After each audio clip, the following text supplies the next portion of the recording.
आज आपके ग्रामर का एक ऐसा पॉइंट लेकर आया हूं जो आपके लिए बड़ा ही इंपॉर्टेंट है, क्योंकि अगर आप इतने इसको नहीं देखा है तो आपके लिए ये बड़ा ही कंफ्यूजन हो सकता है। कंफ्यूजन ना हो, कोई प्रॉब्लम ना हो, इसीलिए आज का ये पॉइंट है। पॉइंट क्या है? Sometime, sometime, sometime. अब ये देखने में एक सेम लग रहा है ना, बराबर लग रहा है। क्या इसमें कुछ अंतर है? Sometime, sometime, sometimes. किसी ने किसी से पूछा इसमें कोई अंतर है क्या? कहा कोई अंतर नहीं है, बस लिखने का तरीका है। क्या लिखने तरीका है? यहां पर सम टाइम एक साथ लिख दिया, और सुंदर लिखने के लिए सम और टाइम अलग कर दिया, और यहां पर सम टाइम में यस जोड़ दिया, जैसे वर्ड जोड़ते हैं। तो कोई प्रॉब्लम इसमें नहीं है।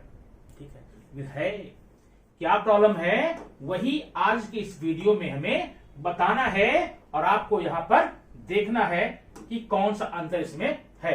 ठीक है, इसमें देखिए आज का ये आपका है टॉपिक समटाइम, समटाइम और समटाइम्स।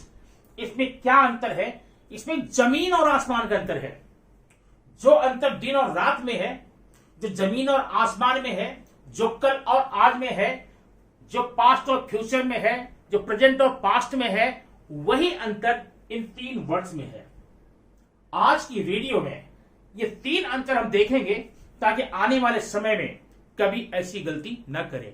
मोस्टली होता क्या है, अगर आपके सेंटेंस में, आपके पैराग्राफ में ये वर्ड आ गए, सम टाइम आ गया, सम टाइम आ गया, सम टाइम है, हम विचार नहीं करते कि इसमें अलग क्यों है, सेपरेट क्यों है, दूर दूर क्यों है, यस क्यों लगा है। हम कमोवेश लगभग सबकी मीनिंग एक में निकाल रख देते हैं और कहते हैं यही मीनिंग होगी।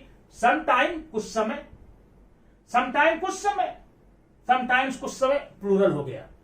नहीं नहीं, ऐसा नहीं है भाई, ऐसा बिल्कुल नहीं है। इसमें अंतर है, वो अंतर बहुत छोटा सा है, लेकिन हमारी जिंदगी में बहुत बड़ी बड़ी गलतियां करवा देता है। ट्रांसलेशन करने में, समझने में, ग्रामर करने में, बोलने में, पढ़ने में। अब कहीं सेंटेंस में सम टाइम आ गया, सम टाइम आ गया, सम टाइम्स आ गया, हम ऐसी कंडीशन में तीनों का वर्ड, तीनों की मीनिंग एक निकालेंगे, और एक निकालेंगे क्या होगा? लिखने वाले ने कुछ और लिखा था, पढ़ने वाले ने कुछ और पढ़ लिया। नतीजा क्या हुआ? अर्थ का अनर्थ हुआ, और अर्थ का अनर्थ ना हो, यही आज की इस वीडियो का टारगेट है, यही इस वीडियो का लक्ष्य है। आइए देखते हैं अर्थ से अनर्थ को बचने के लिए क्या क्या है। सबसे पहले हम देखेंगे सम टाइम। देखिए ये है सम टाइम, यहां पर दोनों शब्द दूर दूर हैं। इसकी मीनिंग क्या होती है?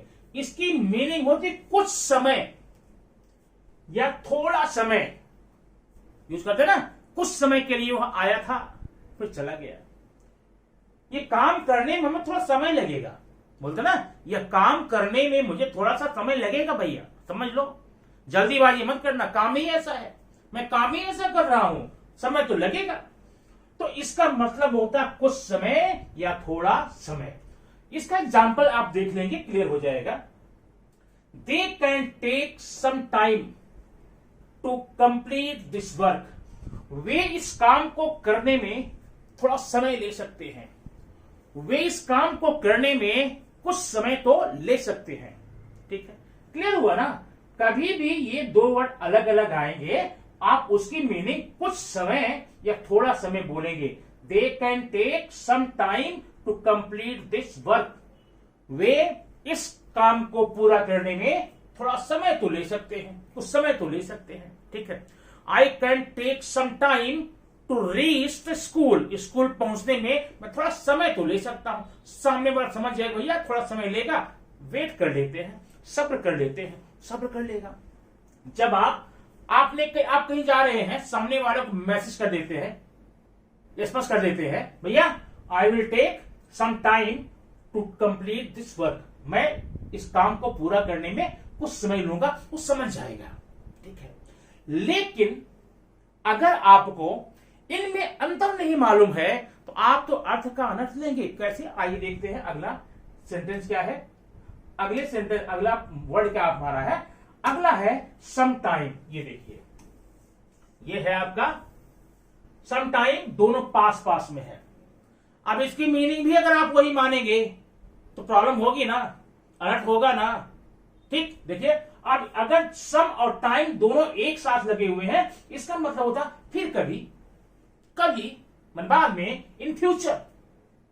देखिए let us visit the Taj some time, कभी ताज देखते हैं, कभी हम चलकर ताज देखते हैं, समटाइम कभी। अब यहां थोड़े समय के लिए नहीं बोल देना, जब सम और टाइम दोनों मिल करके आपस में कंपाउंड वर्ड बना लेते हैं तो इसकी मीनिंग न तो सम से लेंगे न टाइम से लेंगे, फिर इसकी मीनिंग हो जाती फिर कभी भविष्य में, एक प्लानिंग के लिए, एक फ्यूचर दिखलाने के लिए ना, समझ गए। Let us visit the Taj some time, कभी हम ताज देखेंगे, कभी हम ताज देखेंगे, कभी देखेंगे, फ्यूचर में देखेंगे, कभी के बाद जब टाइम मिलेगा। तो ये अंतर रहा सम टाइम और सम टाइम में। सम टाइम थोड़े समय के लिए, अब सम टाइम माने फिर कभी फ्यूचर में, आने वाले समय में। अच्छा, ये तो आप समझ गए। अब अगर मान लीजिए तीसरा पॉइंट मैं ले लूं आपका समटाइम्स, ये देखिए इसकी मीनिंग एकदम अलग हो गई। समटाइम्स कभी कभार, कभी कभी, जैसे sometimes I watch cartoon movie, कभी कभार मैं कार्टून मूवी देखता हूं, कभी कभार मैं कार्टून मूवी देखता हूं, हमेशा नहीं। अब यहां पर समटाइम्स मतलब क्या हो जाता है, कभी कभी, क्या होता है, कभी कभी, कभी कभार, माने रेगुलर नहीं है, इर्रेगुलर टाइम है, कभी कभार। तो दोस्तों ये रहा आज के सम टाइम और समटाइम्स में आने वाला अंतर। आज के बाद से कभी भी वर्ड निकलता है, मिलता है सामने आपको, इसको मीनिंग निकालने में गलती मत करना, यूज करने में गलती मत करना, नहीं तो ये छोटा सा वर्ड बहुत बड़ी गलती बन सकता है जो आपको बहुत बड़े मिस्टेक करवा सकता है। मुझे पूरा विश्वास है आप इसको समझ गए होंगे। आने वाले भविष्य में ऐसी कोई गलती न करेंगे, न पढ़ने में, न लिखने में, बोलने में। समटाइम्स में। वीडियो कैसा लगा कमेंट बॉक्स में जरूर बताइए, और अगर पहली बार आप देख रहे हैं तो सब्सक्राइब जरूर कर लीजिए, क्योंकि ऐसी ही काम वीडियो आपको निरंतर मिलती रहती है। ऐसी अंग्रेजी संबंधित ढेर सारी ज्ञान की वीडियो मिलती रहेगी, ताकि आने वाले भविष्य में आपको कोई प्रॉब्लम ना हो। Thank you very much.